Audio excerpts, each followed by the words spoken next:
Hello all. इस lecture में हम पढ़ते हैं अकाउंटिंग की डेफिनेशन। अकाउंटिंग एक सेपरेट सब्जेक्ट है और जस्ट आपने पढ़ना शुरू किया होगा। तो अकाउंटिंग की डेफिनेशन क्या होती है और अकाउंटिंग की डेफिनेशन किसने दी है? अकाउंटिंग की डेफिनेशन दी है American institute of certified public accountants, और वही हम लोग भी यूज करते हैं इस डेफिनेशन को। क्यों? क्योंकि ये डेफिनेशन परफेक्ट है। तो अकाउंटिंग की डेफिनेशन क्या होती है, ये आपको रट लेनी है। क्यों रट लेनी है? क्योंकि जब आप अकाउंटिंग पढ़ोगे, कोई भी बुक आप अकाउंटिंग की खोलोगे, उसमें पहले पेज पे आपको ये वाली डेफिनेशन दिखाई देगी, पहले चैप्टर के अंदर।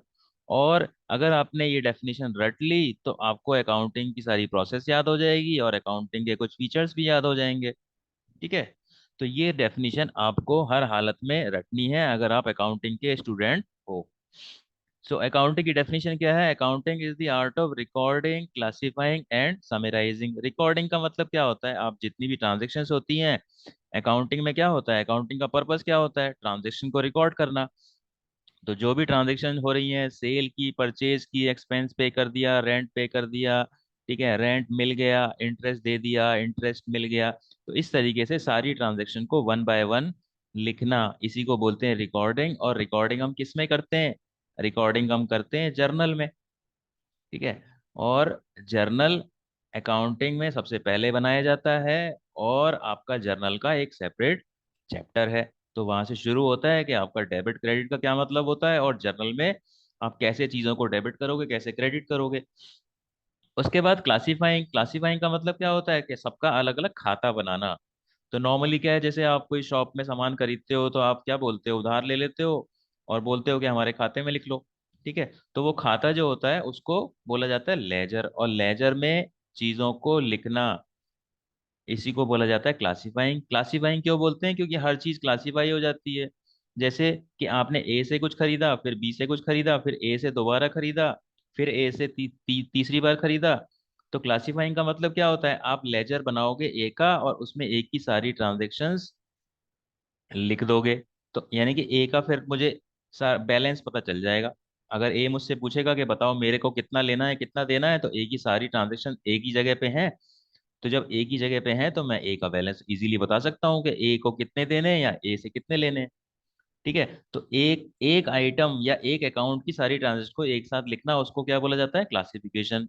और समेराइजिंग क्या होता है? समेराइजिंग का मतलब साल के आखिर में हम क्या करते हैं? एक तो ट्रायल बैलेंस बनाते हैं। ट्रायल बैलेंस क्या होता है? जितने भी लेजर्स होते हैं उनका जो क्लोजिंग बैलेंस होता है उसका रिकॉर्ड होता है, उसकी समरी होती है।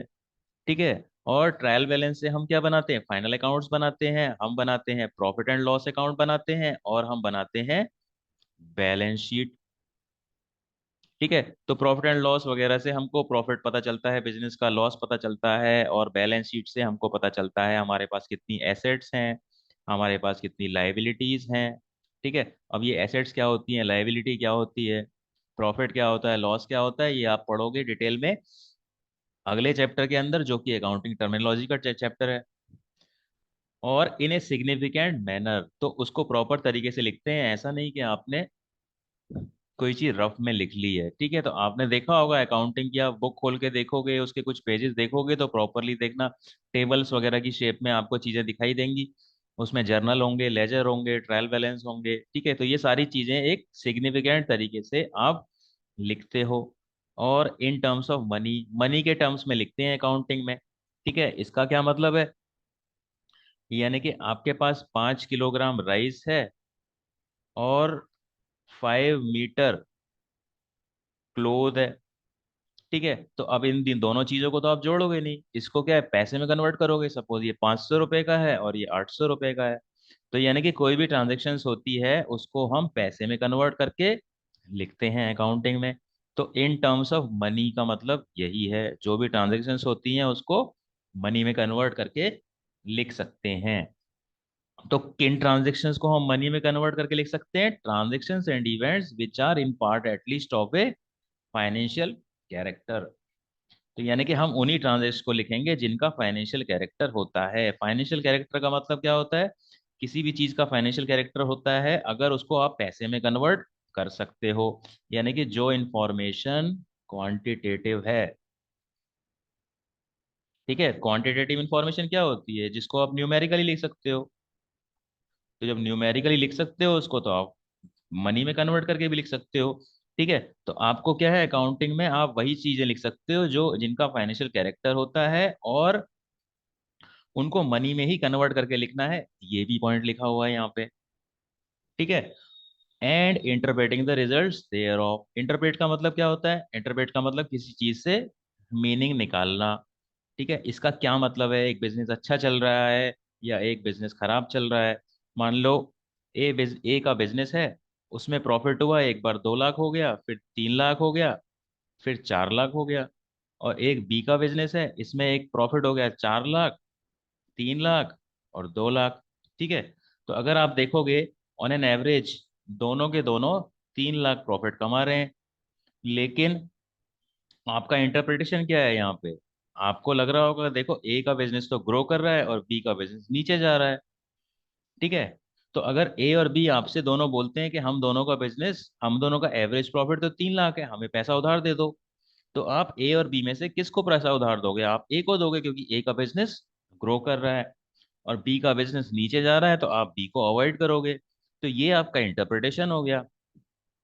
इंटरप्रिटेशन का मतलब आप जो भी फाइनेंशियल इंफॉर्मेशन है, एक बिजनेस के फाइनेंशियल रिकॉर्ड्स हैं, उनसे आप क्या मीनिंग निकाल रहे हो।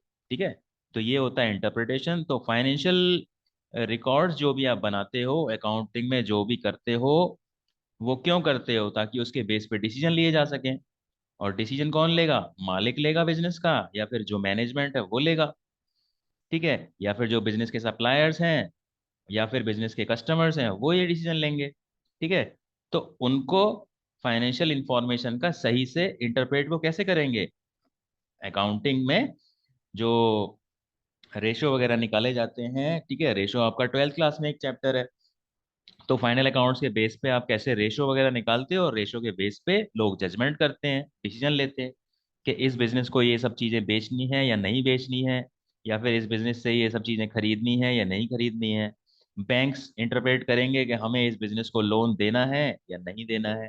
अब देखो, ये जो ए बिजनेस था और बी बिजनेस था, ए अगर बैंक के पास जाएगा और बी भी बैंक के पास जाएगा, तो बैंक किसको लोन देगा, बैंक एक बिजनेस को देगा, क्योंकि ए का बिजनेस ग्रो कर रहा है, ए का प्रॉफिट 2 से 3 लाख हो गया, फिर 3 से 4 हो गया।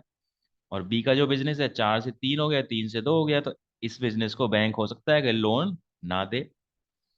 ठीक है, तो अकाउंटिंग रिकॉर्ड से एक मीनिंग निकालना या एक कंक्लूजन निकालना, इसको बोला जाता है इंटरप्रिटेशन। तो ये थी आपकी अकाउंटिंग की डेफिनेशन, और ये आपको रटनी है हर हालत में। जब भी आप अकाउंटिंग पढ़ोगे सब्जेक्ट, आपको पहले चैप्टर के अंदर पहले पेज पे ये डेफिनेशन मिलेगी। और अगर आपने ये डेफिनेशन शुरुआत में रट ली, तो आगे अकाउंटिंग में आपको जो अकाउंटिंग के बेसिक क्वेश्चन आते हैं, features of accounting, accounting process, तो वो आप इजीली सॉल्व कर पाओगे, और थ्योरी के क्वेश्चंस में आपको कुछ कंटेंट भी मिल जाएगा लिखने के लिए।